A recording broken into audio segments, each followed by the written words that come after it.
দর্শক, সিএসআর এর মুক্তবাক অনুষ্ঠানে আপনাদের সবাইকে স্বাগত জানাচ্ছি। শুরুতেই জানিয়ে দেব আজকের শিরোনামগুলো।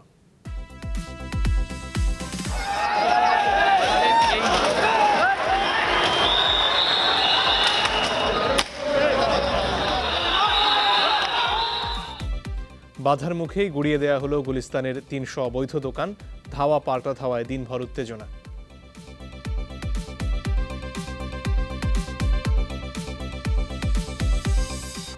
বঙ্গবন্ধুর ভাস্কর্য ভাঙচুরে গ্রেফতার ৪ জন রিমান্ডে।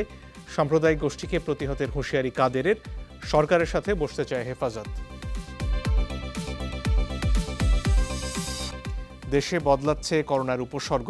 যুক্তরাজ্যে ৯০ বছরের বৃদ্ধাকে দিয়ে ফাইজারের ভ্যাকসিনের প্রয়োগ শুরু। ১/৩ ব্রিটিশের অনীহা।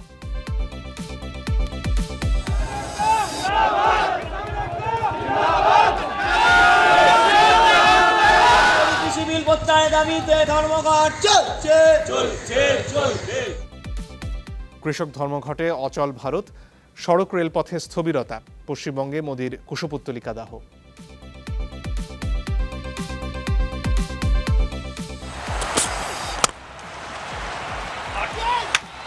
Lovely timing, the second 100 in this competition and the first for Parvez Hossain Maroof. Bangabandhu টি-20 কাপে পারভেজ ইমনের ব্যাটে রেকর্ড গড়ে জয় বরিশালের। ৯ মাস পর মাঠে ফিরে উইকেট পেলেন মাশরাফি।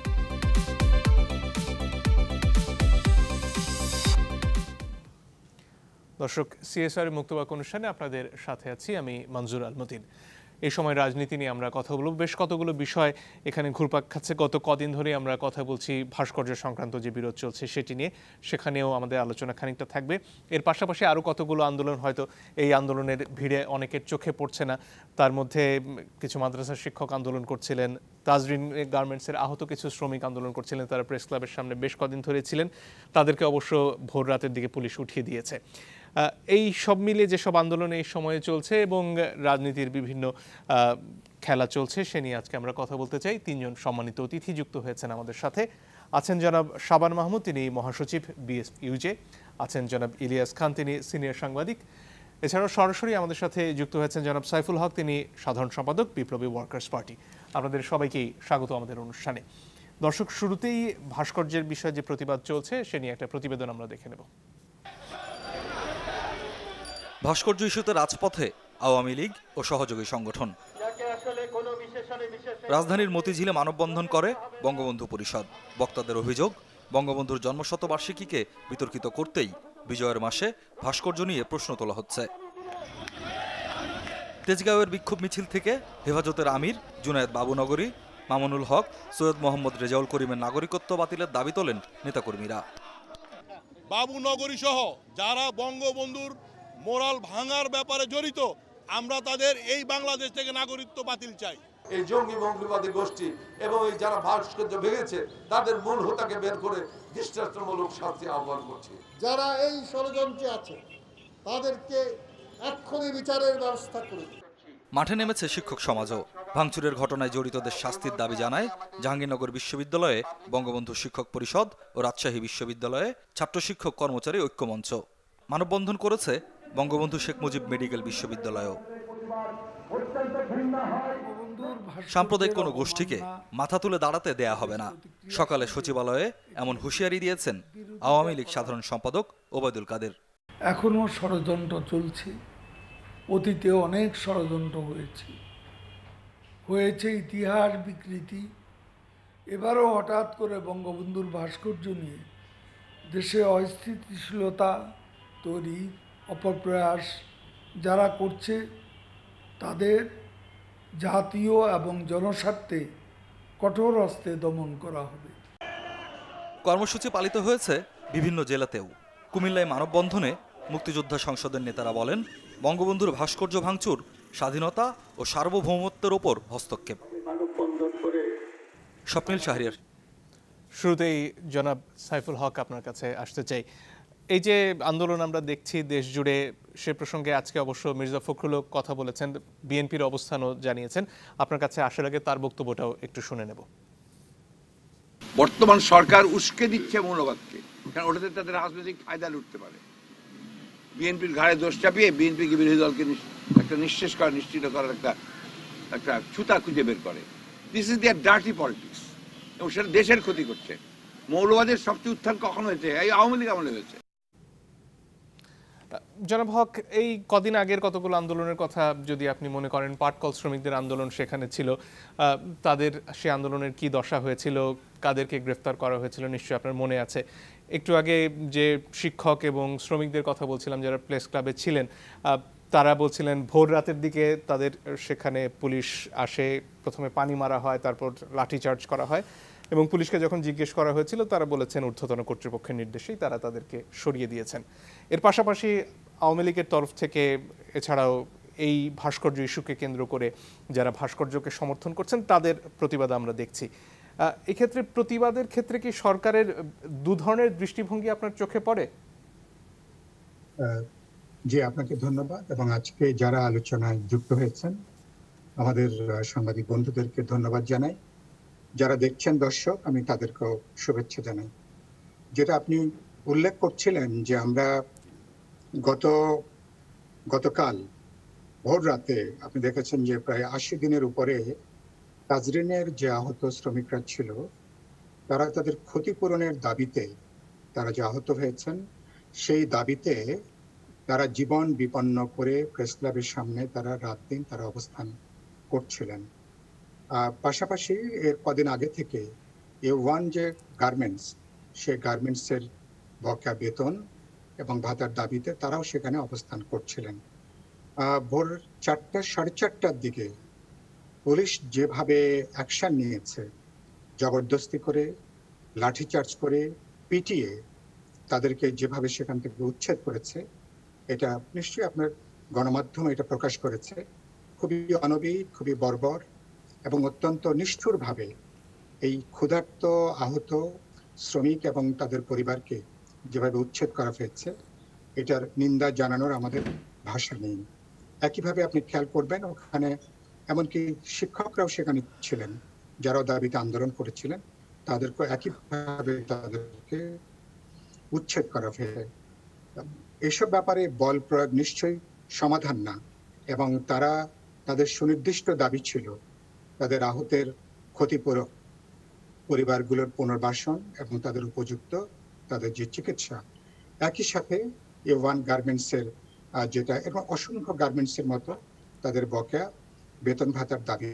সরকার খুবই সহিংস পথে পুলিশ বাহিনীকে যুক্ত করে তারা যেভাবে দমন করছেন, এটা কোনো সভ্য গণতান্ত্রিক কোনো মানবিক দেশে আপনি রাতের অন্ধকারে এভাবে হামলা আক্রমণ চালিয়ে আপনি এটা করতে পারেন না। আমাদের তারা দাবি করছেন সরকার 80 দিন হয়ে গেছে, তারা ন্যূনতম তাদের সাথে আলোচনা করা, কথা বলা, তাদের দাবিগুলো যৌক্তিক কিনা বা যৌক্তিক দাবিগুলো পূরণের উদ্যোগ নেওয়া, এ ব্যাপারে আমরা কোনো কার্যকর উদ্যোগ আমরা লক্ষ্য করিনি। আর আপনি যেটা বলছিলেন, পাশাপাশি আমরা যখন দেখছি যে এর বাইরে যখন কোনো অনুমতি তোয়াক্কা না করে যখন সমাবেশ হচ্ছে, বিক্ষোভ হচ্ছে, এবং যেখান থেকে আমরা দেখলাম যে ইভেন কি বঙ্গবন্ধুর ভাস্কর্যকে এবং যেখান থেকে অপসারণ করা এবং বললেন নাকি বুড়িগঙ্গায় সেটাকে ভাসিয়ে দেওয়া হবে, এরকম ঔদ্ধত্যপূর্ণ কথাবার্তাও দুর্ভাগ্যজনকভাবে বঙ্গবন্ধুর এই জন্ম শতবার্ষিকীতে আগামী বছর যখন আমরা মুক্তিযুদ্ধের 50 বছর উদযাপন করব, সে সময় আমাদেরকে শুনতে হয়েছে। আমি একটু স্পষ্ট করে বলতে চাই, একটু আগে সরকারি দলের আপনি যে সংবাদে বলছিলেন, ওবায়দুল কাদের তিনি বলছিলেন যে একটা চক্রান্ত ষড়যন্ত্রের জায়গাটা চলছে। তো আমরা খুবই পরিষ্কার করে বলেছিলাম যে দেশে এখন যেখানে কোনো গণতন্ত্র নাই, গণতান্ত্রিক অধিকার নাই, মানুষ স্বাধীন মুক্তভাবে মানুষ তার মতামত ব্যক্ত করতে পারছে না। আপনি ডিজিটাল নিরাপত্তা আইনের মতন নিবর্তনমূলক আইনকে দিয়ে সাংবাদিক, গণমাধ্যমের কর্মী, এমনকি সম্পাদক, সাধারণ নাগরিকদেরকে যেখানে আপনি শুধু স্বাধীনভাবে কথা বলবার জন্য আপনি গ্রেপ্তার করছেন, জেলখানায় নিয়ে যাচ্ছেন, একটা অবরুদ্ধ একটা যে পরিস্থিতি, মানুষের ভোটাধিকার নাই, সমগ্র গণতান্ত্রিক ব্যবস্থাকে যেখানে বাস্তবে ধ্বংস করে দেওয়া হয়েছে, এরকম একটা অবরুদ্ধ অবস্থাতে আমরা বলেছিলাম যে একদিকে চক্রান্ত ষড়যন্ত্রের জন্য জমিনটা তৈরি হয়, আরেক দিকে এরকম যদি পরিস্থিতি চলতে থাকে যেখানে স্বাভাবিক গণতান্ত্রিক পরিবেশ নেই, স্বাভাবিক গণতান্ত্রিক সংস্কৃতি নেই, নাগরিকরা বিরোধী দল তাদের স্বাভাবিক রাজনৈতিক তৎপরতা তারা চালাতে পারেন না। সরকারের দল গণতন্ত্রের কথা বলছেন, আমি বুঝি যে তারা যে গণতান্ত্রিক অধিকারটা ভোগ করছেন, নাগরিকরা বিরোধী দল একই ধরনের গণতান্ত্রিক অধিকার সুযোগ তারা প্রয়োগ করতে পারছেন কিনা সেই জায়গাটা কার্যত নাই। ফলে এরকম একটা পরিবেশে যাদেরকে জঙ্গিবাদী বলেন, মৌলবাদী বলেন, সাম্প্রদায়িক বলেন, একটা চরম দক্ষিণপন্থী একটা ফ্যাসিবাদী শক্তির উত্থানের এবং বিকাশের যে রাস্তাটা, সে রাস্তাটা তৈরি হয়। সরকার এই অবরুদ্ধ পরিস্থিতি যদি চলতে থাকে, আমরা আগামীতে আরো অনেকগুলো দুর্ভাগ্যজনক এ ধরনের ঘটনার হয়তো আমরা মুখোমুখি হব। নিশ্চয়ই জায়গাটা আমরা চাই না। একটা সুষ্ঠু গণতান্ত্রিক পরিবেশ নিশ্চিত করতে হবে, বিরোধী দল জনগণকে আশ্রয় নিতে হবে, স্বাভাবিক গণতান্ত্রিক রাজনৈতিক সংস্কৃতিকে আজকে ফিরিয়ে আনতে হবে। ধন্যবাদ। জনাব শাবান মাহমুদ, আপনার কাছে আসতে চাই। এই যে একদিকে সরকার বিরোধী যেসব বিক্ষোভ, সেসব ক্ষেত্রে পুলিশের কাছ থেকে এই ধরনের আচরণ আমরা দেখি, বা তখন নিয়মের প্রচুর কথা পুলিশের তরফ থেকে বা সরকারের তরফ থেকে বলা হয়। যেখানে সরকারি দলের কর্মীরা যখন আন্দোলন করতে আসেন বা প্রতিবাদ করতে আসেন, সেখানে এই ধরনের কোনো নিয়মের বেড়াজাল অতটা বোধহয় চোখে পড়ে না। এই যে দুই ধরনের স্ট্যান্ডার্ডের এক অবতারণা, সেটা কি খুব যৌক্তিক মনে হয় আপনার কাছে? আমার কাছে কতটা যৌক্তিক তার থেকে এটির বাস্তবতাটা আমি বর্ণনা করতে চাই। সরকারি দলের পক্ষ হয়ে যখন কোনো বিক্ষোভ সমাবেশ অথবা কোনো ধরনের ডেমনস্ট্রেশন হয়, সেই জায়গায় অন্ততপক্ষে আইন শৃঙ্খলা রক্ষাকারী বাহিনীর একটা নিশ্চয়তা থাকে যে এরা রাষ্ট্রীয় সম্পদ ধ্বংস করার জন্য এই আন্দোলন করছে না। এটা আমি অতীতের অভিজ্ঞতা থেকে বলছি। তাদের একটা নিশ্চয়তা থাকে যে সরকারি দলের সমর্থকরা যখন কোনো মুভমেন্টে করে, সেটি অন্ততপক্ষে চলমান সরকারের বিরুদ্ধে কোনো মুভমেন্ট নয়। চলমান সরকারকে শুধু একটি রাজনৈতিক দল হিসেবে বিবেচনা করলে হবে না। চলমান সরকার যখন নির্বাচিত সরকার হয়, তখন সেই নির্বাচিত সরকারের অনেক রাষ্ট্রের প্রতি, জনগণের প্রতি এবং এই দেশের সম্পদ রক্ষার প্রতি, আইন শৃঙ্খলা রক্ষার প্রতি একটা দায়িত্ববোধ থাকে। সরকারি দলের সমর্থকরা কখনো দেশের আইন শৃঙ্খলা পরিস্থিতিকে অস্থিতিশীল করার জন্য অগ্নিসংযোগ, ভাঙচুর এই ধরনের কর্মসূচি কিন্তু কখনো, যখনই যে সরকার ক্ষমতায় থাকে তারা কিন্তু এটি করে না। এটি সাধারণত বিরোধী দলের পক্ষ থেকে করা হয় এবং বিরোধী দলের পক্ষ থেকে কখনো কখনো যৌক্তিকভাবে করা হয়। অবশ্যই রাষ্ট্রীয় সম্পদ ধ্বংস করাটা এবং বিনষ্ট করাটা যৌক্তিক নয়, কিন্তু তাদের আন্দোলনের একটা যৌক্তিকতা থাকে অবশ্যই। বিরোধী দল যখন কোনো মৌলিক ইস্যুতে আন্দোলন করে, জনগণের সম্পর্কিত কোনো ইস্যুতে আন্দোলন করে, আবার কখনো কখনো শুধুমাত্র সরকার পতনের লক্ষ্য নিয়ে অহেতুক ইস্যু তৈরি করে দেশে একটা অস্থিতিশীল পরিস্থিতি তৈরি করতে চায়। তা আইন শৃঙ্খলা রক্ষাকারী বাহিনী যেহেতু রাষ্ট্রের তারা রাষ্ট্রের গণপ্রজাতন্ত্রী বাংলাদেশ সরকারের কর্মকর্তা, তারা কিন্তু সরকারের প্রতি, তাদের জনগণের প্রতি তাদের যে দায়বদ্ধতা সাংবিধানিকভাবে এবং চাকরি সূত্রেও তাদের যে শর্তাবলী থাকে, সেই শর্তাবলী পূরণের জন্যই তাদের একটা রাষ্ট্রের প্রতি বিশেষ দায়িত্ব থাকে, যেটি এই বেসরকারি কর্মকর্তা বা যিনি সরকারি কর্মকর্তা নন বা আইন শৃঙ্খলা রক্ষাকারী বাহিনী নন, তাদের সেই পর্যায়ে থাকে না। তবে নাগরিক দায়িত্ববোধ সকলেরই সমান। তখন এই বৈষম্যটা অটোমেটিক্যালি তৈরি হয়। কিন্তু যখন এই প্রসঙ্গ আসে যে সরকারের ক্ষতি হোক বা জানমালের ক্ষতির কথা পুলিশের তরফ থেকে যখন বলা হয়, এই যে শ্রমিকরা এতদিন ধরে ছিলেন, তাদের কাছ থেকে কি সেই ধরনের কোনো আশঙ্কা ছিল বলে মনে হয় আপনার? শ্রমিকদের মুভমেন্ট সবসময় আমি মনে করি যে এটি শ্রম স্বার্থ রক্ষার আন্দোলন এবং যে কোনো গণতান্ত্রিক রাষ্ট্রে শ্রমিক স্বার্থ রক্ষার আন্দোলনকে যতটুকু পর্যন্ত পারমিট করা যায়, সরকারের সেই সহনীয় আচরণটা থাকা উচিত। বিশেষ করে নির্বাচিত গণতান্ত্রিক সরকারের ক্ষেত্রে আরও বেশি থাকা উচিত। এখন শ্রমিক আন্দোলনটা আমার মনে হয় যে অধিকাংশ ক্ষেত্রেই তাদের বেতন ভাতা, বকেয়া এবং ক্ষতিপূরণের বিষয় নিয়ে এই জায়গাগুলোতে সরকার গতানুগতিকভাবে শুধুমাত্র শ্রম আন্দোলনটাকে নস্যাৎ করার জন্য আইন শৃঙ্খলা রক্ষাকারী বাহিনীকে ব্যবহার করতে গেলে তখন অনেক সময় এটি প্রশ্নবিদ্ধ হয়। আমি অস্বীকার করব না যে আইন শৃঙ্খলা রক্ষাকারী বাহিনীর প্রথম এবং প্রধান দায়িত্ব হওয়া উচিত যে নাগরিকদের প্রতি সুবিচার এবং ন্যায়ের ভিত্তিতে তাদের দৃষ্টিভঙ্গিটা থাকা উচিত। সেই জায়গায় যদি তারা পার্টিজান হয়ে যায় বা তাদের আচরণে যদি কোনো ধরনের বৈষম্য স্পষ্ট হয়, তখন তারা অবশ্যই সাধারণ মানুষের কাছে অনেকটাই মানে আস্থা হারাতে পারে, এই আশঙ্কাটা থাকে। তা আমার মনে হয় যে আইন শৃঙ্খলা রক্ষাকারী বাহিনী অবশ্যই সরকারের পক্ষ হয়ে কাজ করবেন, রাষ্ট্রের নিরাপত্তার স্বার্থে কাজ করবেন, কিন্তু পাশাপাশি তাদেরকে অন্ততপক্ষে এতটুকু মানে সহনশীল আচরণ করা উচিত যে যখন কোনো পেশাদার গোষ্ঠী অথবা সচেতন নাগরিক সমাজ তারা ন্যায়সঙ্গতভাবে কোনো অধিকার আদায়ের জন্য রাজপথে থাকে, তখন অন্ততপক্ষে তাদের প্রতি বৈষম্যমূলক আচরণ, বিরূপ আচরণ অথবা কোনো ধরনের বিতর্কিত কর্মকাণ্ড প্রদর্শন ঠিক হবে না। ধন্যবাদ।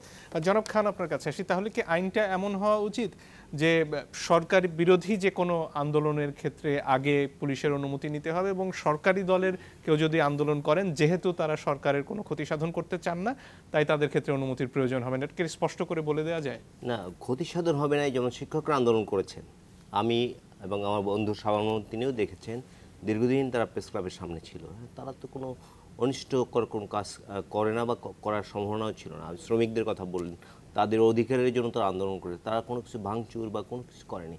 কিন্তু আমি আজকে ছবি দেখলাম কোনো একটি পত্রিকায় যে শিক্ষকদের মারধর করা হয়েছে, এবং তিনি একজন শিক্ষক জামা উঁচিয়ে দেখিয়েছেন যে, এবং আপনাদের একটু আগে যা শুনলাম যে তাদের এই শীতের রাতে আগে গায়ে পানি দেওয়া হয়েছে। এইগুলো খুব অমানবিক।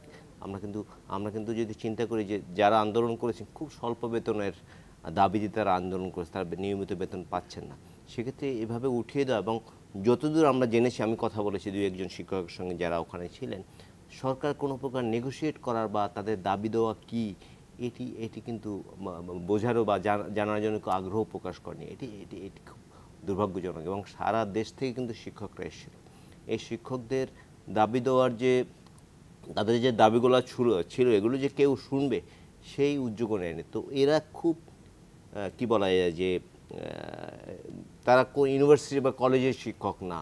তা আমরা কি বলতে পারি যে অনেকেই প্রশ্ন করেছেন যে এরা যদি ইউনিভার্সিটি বা কলেজে অন্যান্য পাওয়ারফুল শিক্ষক সংগঠনের শিক্ষক হতেন, তাহলে বোধহয় তাদের দাবি মানা যেত। বা আমরা এমনও দেখেছি যে অনেক সময় শিক্ষক দলের একটা প্রতিনিধি যান, মাননীয় প্রধানমন্ত্রী একটা চিঠি দেন, দাবি দেওয়া দেন, এক্ষেত্রে কিন্তু কিছুই করা হয়নি। রাতের আধারে তাদেরকে উঠিয়ে দেওয়া হয়েছে। এবং আপনি যেটা বললেন, এটা তো এক যাত্রায় দুই ফল। আমি একটা উদাহরণ দিই। সোহরাওয়ার্দী উদ্যানে সমাবেশ ডেকেছিল বিএনপি, তাকে পারমিশন দেয় না। ইসলামী দলকে পারমিশন দিয়েছে, যে দলের 200 বা 250 লোক এসছে। এখন যদি আমি নিরাপত্তার সাথে 200 বা 250 লোক আসার অনুমতি, প্রোগ্রাম করার অনুমতি দিই, আর বিএনপির মতো একটি বড় দলকে অনুমতি না দিই, তাহলে তো হবে না। এটি আমাদের মাথায় রাখতে হবে। আমি আশা করি যে কথাটি সাইফুল হক সাহেব বলেছেন যে সুষ্ঠু গণতান্ত্রিক চর্চা থাকতে হবে। শিক্ষকদের পিটিয়েছে কেন? শিক্ষকদের তো তাদের কাছে কেন জবাবদিহি করতে হবে না? পাবলিক রিপ্রেজেন্টেটিভ যারা সোকল্ড, এখন যাদের পাবলিকের সাথে তাদের সম্পর্ক থাকতো, এইসব বিষয়ে চিন্তা করতো। কারণ দেশে কিন্তু 5 লক্ষাধিক শিক্ষক এবং কর্মচারী রয়েছে। কোনো জনগণের কাছে তো কোনো কমিটমেন্ট নাই, জনগণের কাছে কমিটমেন্ট নেওয়ার দরকার নাই, নমিনেশনটা শুধু পেতে হবে। এই কালচার বাংলাদেশে দাঁড়িয়ে গেছে। এবং সব নেতা এখন সরকারি দলের যারা আছেন, যে কোনো পর্যায়ে, ইউনিয়ন, তারপর উপজেলা, তারপরে জেলা, পার্লামেন্ট, তারা মনে করেন নমিনেশনটাই আমাকে পেতে হবে। এবং দেখবেন যে এই কারণে কিন্তু এক একটা আসনে বা এক একটা জায়গায় একাধিক ক্যান্ডিডেট থাকে, এবং তারা কিন্তু যে কোনো মূল্যে, এবং অনেকে করে বলেন যে নির্বাচনে যে টাকাটি খরচ করবেন, আগে নমিনেশন নেওয়ার ক্ষেত্রে সেটি খরচ করেন, কারণ তাদের বিজয় নিশ্চিত হয়ে যায় না। মানুষ ধরেই নেয় যে তারা জিতছে। যেমন সাম্প্রতিককালে উদাহরণ দেখেন, সিরাজগঞ্জে আওয়ামী লীগ প্রার্থী পেয়েছে 1,77,000 ভোট, আর বিএনপি প্রার্থী পেয়েছে 468 ভোট। এই বাস্তবতা বাংলাদেশে এখন নির্বাচন হচ্ছে। জনগণের সঙ্গে যদি যোগ না থাকে, তাদের প্রতি যদি কমিটমেন্ট না থাকে, তাহলে আপনি সকল জনপ্রতিনিধিদের কাছ থেকে আমরা ভালো সার্ভিস প্রত্যাশা করতে পারি না। ধন্যবাদ। একটা বিরতির সময় হয়ে গেছে, তার আগে একজন দর্শকের টেলিফোন নিয়ে নিতে চাই। দর্শক, আপনার পরিচয় দিয়ে প্রশ্ন করতে পারেন। ভাই বললেন, বক্তব্য দিলেন যে শিক্ষকদের এই সরকারের পক্ষ থেকে তাদের দাবিটা সম্পর্কে কোনো ধারণাই নিচ্ছেন না।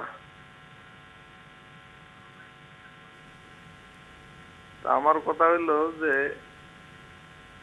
শেখ হাসিনার সরকার, মাননীয় প্রধানমন্ত্রী যখন 26,000 স্কুল একদিনে সরকারি ঘোষণা দেন,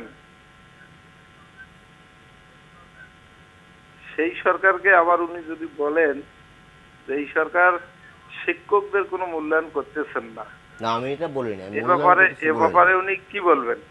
জি, ধন্যবাদ আপনার প্রশ্নের জন্য। নিশ্চয়ই জনাব খান তার ব্যাখ্যা দেবেন। তবে বিরতি থেকে ফিরে এসে দর্শক একটু পরে ফিরছি, আশা করি সঙ্গে থাকবেন।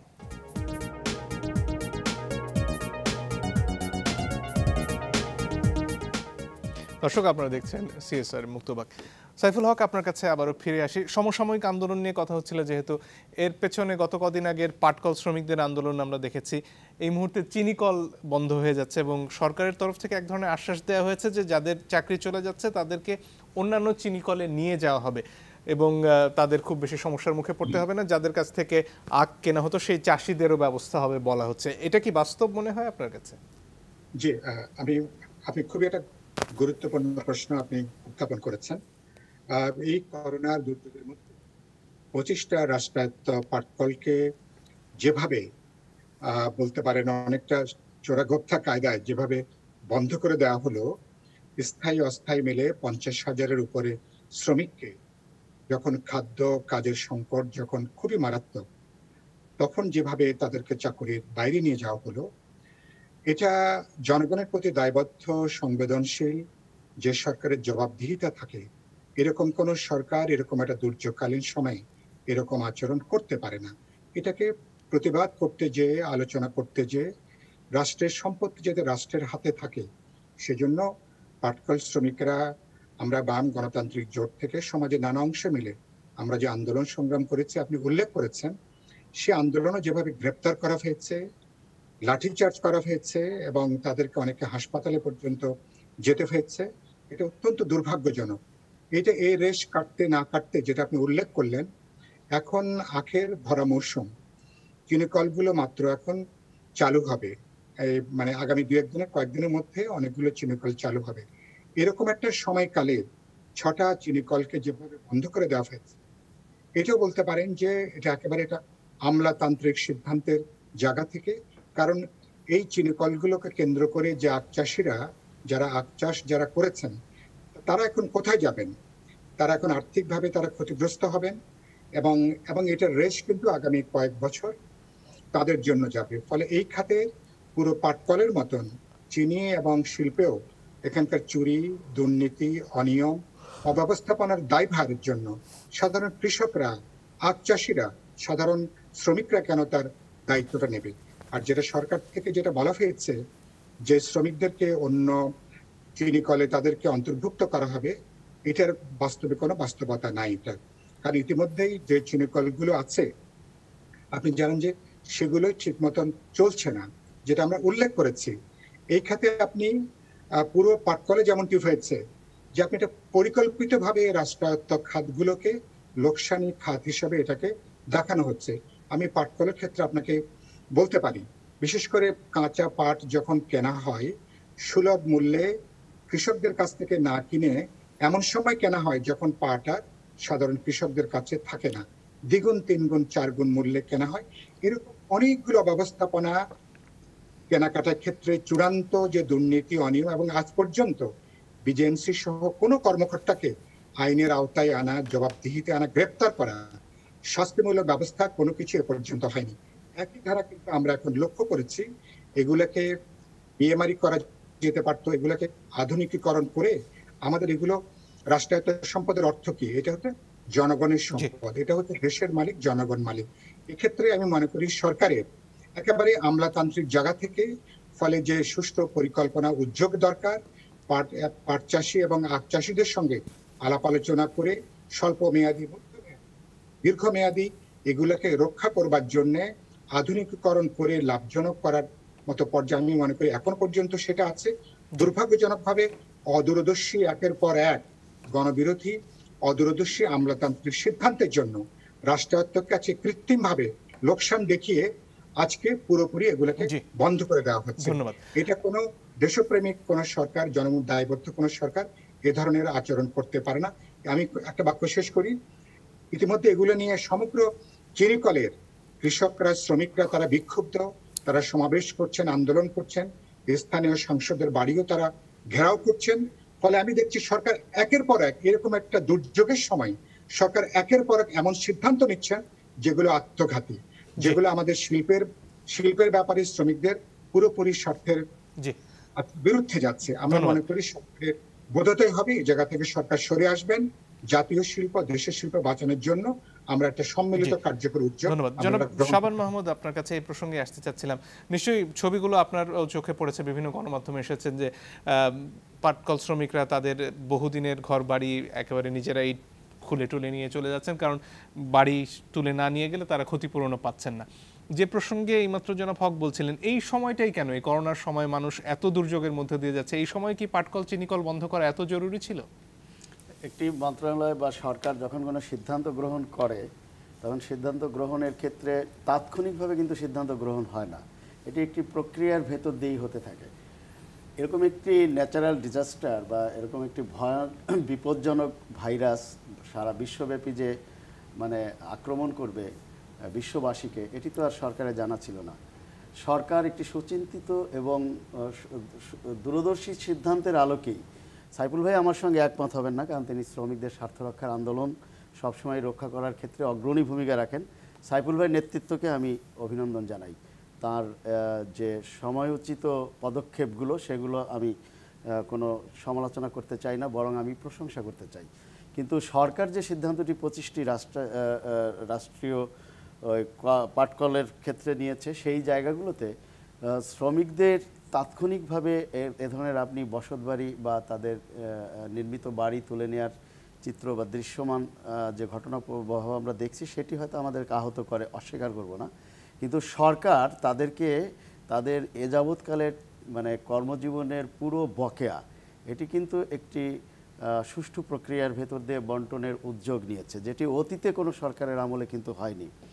আর শ্রমিকদের যে মুভমেন্ট বা কৃষক মুভমেন্ট বা নাগরিক সমাজ যখন মৌলিক অধিকার বা ন্যায্য অধিকারের দাবিতে তারা আন্দোলন করার সুযোগ পায় যে কোনো দেশে, তখন বুঝতে হবে যে সেই দেশের সরকার তাদেরকে সেই সুযোগটি অ্যালাউ করছে।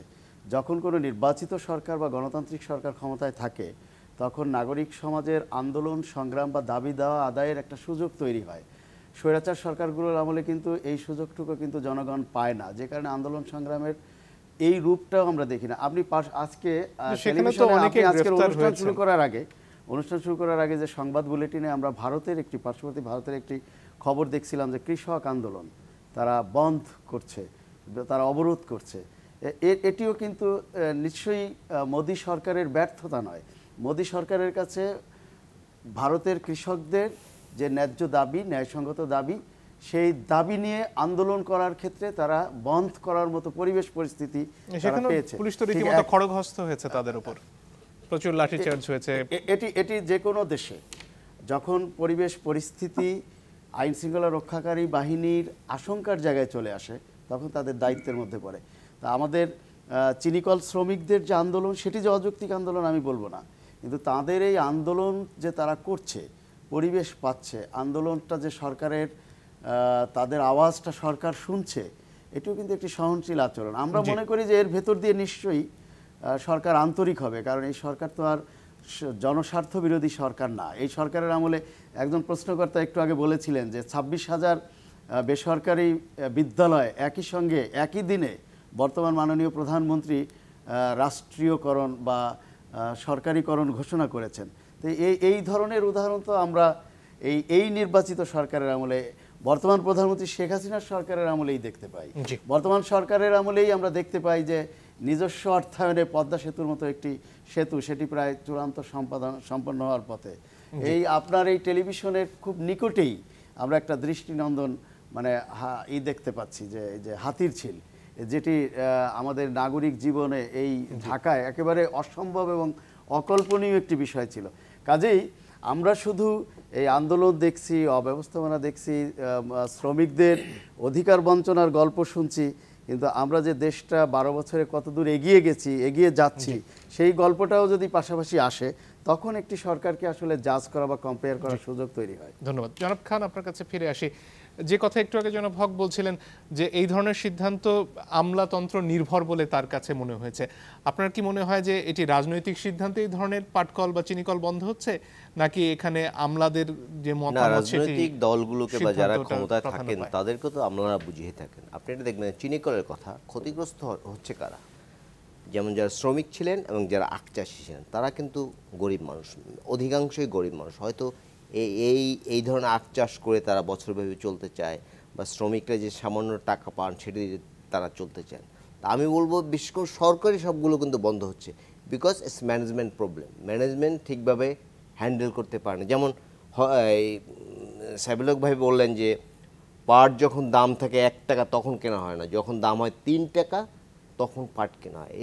এর সুবিধাভোগী কারা? আমাদের কিন্তু সেই মাথায় রাখতে হবে। এবং এটি একটি বিপর্যয়কর অবস্থা। আমি বলবো যে 50,000 শ্রমিক পাটকল থেকে তাদের চাকরি চলে গেছে, পাটকল তারা আর নাই। 50,000 শ্রমিকের সঙ্গে কত মানুষ আছে আপনাকে কিন্তু মাথায় রাখতে হবে। আমি এই বিষয়টি জানি, কয়েক লক্ষ মানুষ যুক্ত। আমি জানি এই বিষয়টা আরও জানি, কারণ আমার বাড়ি দক্ষিণবঙ্গে, ওখানে প্রচুর মানুষ খুলনা, যশোর এইসব এলাকায় কাজ করতে, এবং তারা সামান্য টাকা পেতেন।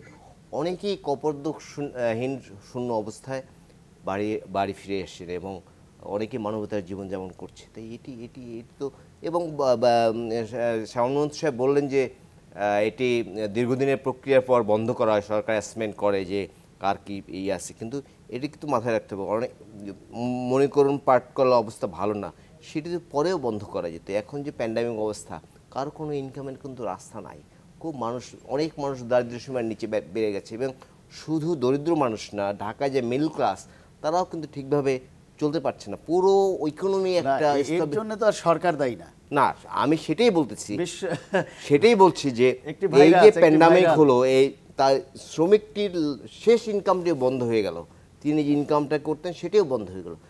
এরা তো খুব মানবতার অবস্থায় জীবনযাপন করবে। আমি মনে করি আমার যে কথা তথ্যটি তিনি দিয়েছেন, আমরা কিন্তু আমলাতান্ত্রিক জটিলতার বিষয়ে জানি যে সবার টাকা ফেরত দেওয়া হচ্ছে, সেটি কিন্তু বাংলাদেশের যে সিস্টেম আমরা কিন্তু জানি টাকা পেতে বহুদিন লাগবে এদের, এবং সেই সময় পর্যন্ত মানুষগুলো কিভাবে টিকে থাকবে সেটি কিন্তু একটি বড় প্রশ্ন। তবে এই অনুষ্ঠানের সুযোগে আমি বলতে চাই যে পাটকল শ্রমিকদের নতুন করে পুনর্বাসন করা এবং তারা যে ক্ষতিপূরণ পাচ্ছে সেটি যত সম্ভব দেওয়া উচিত বলে আমি মনে করি। ধন্যবাদ।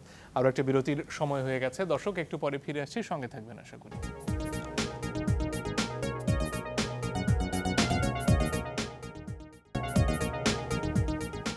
দর্শক, আপনারা দেখছেন সিএসআর মুক্তবাক। যে প্রসঙ্গ দিয়ে আসলে কথা শুরু হয়েছিল সেখানে ফিরে আসতে চাই জনাব শাবান মাহমুদ।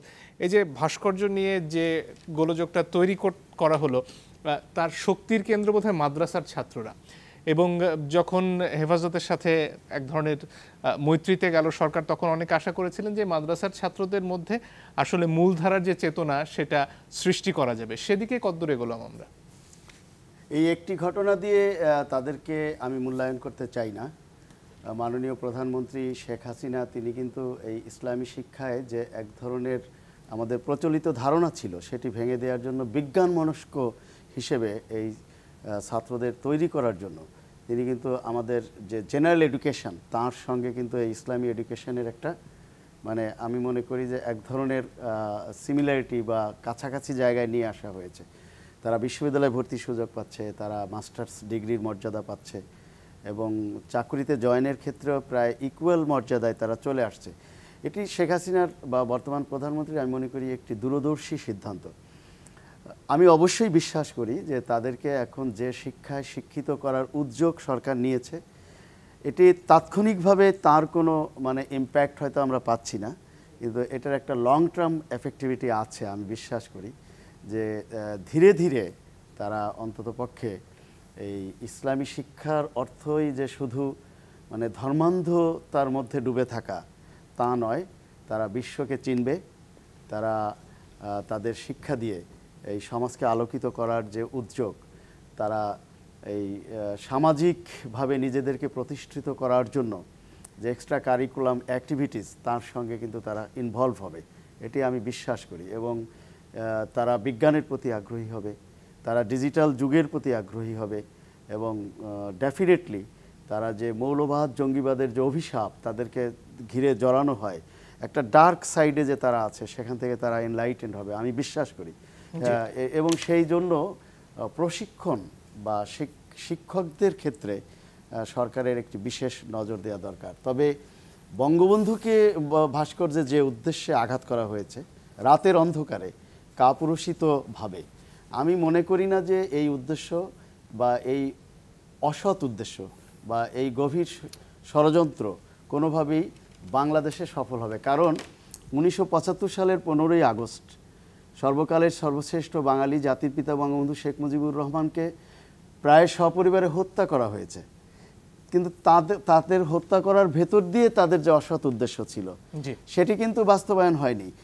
বঙ্গবন্ধুর আদর্শ এত বেশি মানে বাঙালি জাতির মধ্যে প্রতিষ্ঠিত, এত বেশি বেগবান, এত বঙ্গবন্ধুর আদর্শ এত শক্তিমান, এত বেশি শক্তিমান যে শুধুমাত্র তার একটি ভাস্কর্যে আঘাত করলেই এই বাংলাদেশের হৃদয়টা জুড়েই বঙ্গবন্ধু, কাজেই বাংলাদেশের হৃৎপিণ্ডে আঘাত করেছে সত্য, কিন্তু বঙ্গবন্ধুর এই চেতনা যারা ধারণ করে সেটি অবিনাশী চেতনা। কাজে এই ভাস্কর্যে আঘাত করার ভেতর দিয়ে বাংলাদেশের রাজনীতিতে বা আওয়ামী লীগের বা মুক্তিযুদ্ধের চেতনা ধারণকারীদের মধ্যে যে কোনো বড় ধরনের একটা ধাক্কা দিতে পেরেছে সেটি আমি বিশ্বাস করি। ধন্যবাদ জনাব সাইফুল হক। এই যে হেফাজতে ইসলামের তরফ থেকে যে বিভিন্ন সময় প্রস্তাব করা হলো, আমাদের মূলধারার পাঠ্যপুস্তকে যেখানে পরিবর্তন আসছে, সেখানে আসলে কে কাদের দ্বারা প্রভাবিত হচ্ছে বলে মনে হয় আপনার? জি, আমি যেটা মনে করি, আমরা একটু আগে শাবান যেটা বললেন যে লক্ষ্যটা যেটা ছিল যে বাস্তবে আপনার মাদ্রাসা শিক্ষা বা আমরা কওমি শিক্ষাকে একটা আধুনিক বা এটাকে বিজ্ঞান মনস্ক করব, এটাকে আমরা যুক্তিবাদিতার জায়গায় আনবো এবং মেইন স্ট্রিম যে এডুকেশন, আমাদের যে মেইন স্ট্রিম যে সিলেবাস এবং তার সাথে পরিকল্পিতভাবে আমরা সম্পৃক্ত করে আমাদের সমাজের যে পিছিয়ে পড়া পরিবারগুলো থেকে অধিকাংশ মাদ্রাসার ছাত্ররা যুক্ত হন, ফলে তাদের জন্য একটা গণতান্ত্রিক সমাজ, তাদের জন্য উপযুক্ত সুযোগ এবং তাদের জন্য উপযুক্ত যে সম্মানের জায়গাটা, মর্যাদার জায়গাটা সেটা নিশ্চিত হবে। কিন্তু বাস্তবে কিন্তু এ পর্যন্ত সে জায়গাটা হয়নি, বরঞ্চ আমরা পদে পদে এক্ষেত্রে আমরা নানা ধরনের প্রতিবন্ধকতার জায়গাটা দেখছি। উল্টো বরঞ্চ হেফাজত আপনি খেয়াল করবেন এবং তারা সরকারের রাজনৈতিক সমীকরণের জায়গা থেকে তাদেরকে সরকার বিরোধিতার জায়গায় কোনোভাবে তারা যাতে পরোক্ষভাবে যুক্ত না হন এবং তার জন্য সরকার দীর্ঘমেয়াদী পরিকল্পনা অংশ হিসাবে তাদের যে উদ্যোগ, যেটাকে আমি বলি যে সরকার একদিকে যেমন তারা সাপের মুখে চুমো খাচ্ছেন, আবার তারা ব্যাঙের মুখেও সরকার চুমো খাচ্ছেন, এই যে দ্বিচারিতা, এই যে দ্বিনীতি, এটার কারণের জন্য হেফাজত আমাদের বাচ্চাদের সিলেবাস পর্যন্ত পরিবর্তন করবার যাতে যে দাবি, সেই দাবিটা মেনে ইতিমধ্যেই আমাদের অনেকগুলো কিন্তু আমাদের সিলেবাস পর্যন্ত পরিবর্তন করা হয়েছে। সরকারের মধ্যে দৃশ্যমানভাবে আমরা দেখছি হেফাজতের যে রাজনৈতিক যে কর্তৃত্বে, রাজনৈতিক যে প্রভাবের জায়গাটা, সেই প্রভাবের জায়গাটা বাড়ছে। এবং এটা আমি আগে আমরা বলতাম আমি শেষ করি যে বিএনপির সাথে জামাতের সখ্যতাকে ব্যালেন্স করবার জন্য সরকার উল্টো দিকে তারা যেভাবে আওয়ামী লীগ একটা অসাম্প্রদায়িক ঐতিহ্যের দল, তারা যেভাবে আজকে অনৈতিকভাবে একটা রাজনৈতিক সমীকরণের জায়গা থেকে নিজেদের ক্ষমতার বিন্যাসটাকে অক্ষুণ্ণ রাখবার জন্য তারা যেটা করছেন, এটা ভবিষ্যতে বড় ধরনের বিপদ, যেখানে কোনো আদর্শের জায়গা নাই, যেখানে নীতিনিষ্ঠতার জায়গা নাই। একেবারে শেষ প্রান্তে জনাব খান, যদি আপনার আর কিছু যোগ করার থাকে। না, যে কথা বলছিলেন যে মাদ্রাসা শিক্ষা যে আধুনিকীকরণ করা হচ্ছে, এটা খুবই জরুরি প্রয়োজন বলে মনে করি। শুধু যে আওয়ামী লীগ করছে সেটি না, এটি পুরো দেশের জন্যই দরকার। কারণ মাদ্রাসায় প্রচুর সংখ্যক শিক্ষার্থী রয়েছে, তারা যাতে ব্যাকডেটেড না থাকে আধুনিক শিক্ষায় এবং জীবনমুখী শিক্ষা যেগুলোকে বলা হয়, সেটিতে তারা যদি আস্তে আস্তে অভ্যস্ত হতে পারে তাহলে আমাদের সবার জন্যই মঙ্গল। কারণ এই যে এখন মূর্তি ভাঙা হচ্ছে, বলা হচ্ছে মুক্তি বা নিঃসন্দেহে নিন্দনীয়, কিন্তু আমি মনে করি ইসলাম মৌলিক ধর্ম, ইসলামের কোনো মৌলিক বিষয় আছে। যেমন বলা হচ্ছে ভাস্কর্য আর মূর্তি আলাদা, সেটিতে মানুষকে বোঝাতে হবে, মানুষকে আস্থায় নিয়ে সেটি করতে হবে। কারণ যার মূর্তি ভাঙা হচ্ছে বঙ্গবন্ধু শেখ মুজিবুর রহমান, তিনি তো এই রাষ্ট্রটির স্থপতি, তিনি রাষ্ট্রটির সৃষ্টি করেছেন, মানুষ তাকে সহযোগিতা করেছে, তিনি যাতে বিতর্কের ঊর্ধ্বে থাকে সেই চেষ্টা করা উচিত। আবার এই দল যখন ক্ষমতায় না থাকবে তখন যেন এগুলো ভাঙানো হয়, সেটি আগে তার পজিশন ঠিক করে আদর্শিক ভিত্তিটা গড়ে তুলতে হবে। অসংখ্য ধন্যবাদ। আজকের মতো আসলে সময় ফুরিয়ে গেছে। আপনাদের তিনজনকেই ধন্যবাদ। দর্শক ধন্যবাদ আপনাদেরকেও যারা আমাদের সাথে ছিলেন এতক্ষণ। বিদায় নিচ্ছি আজকের মতো।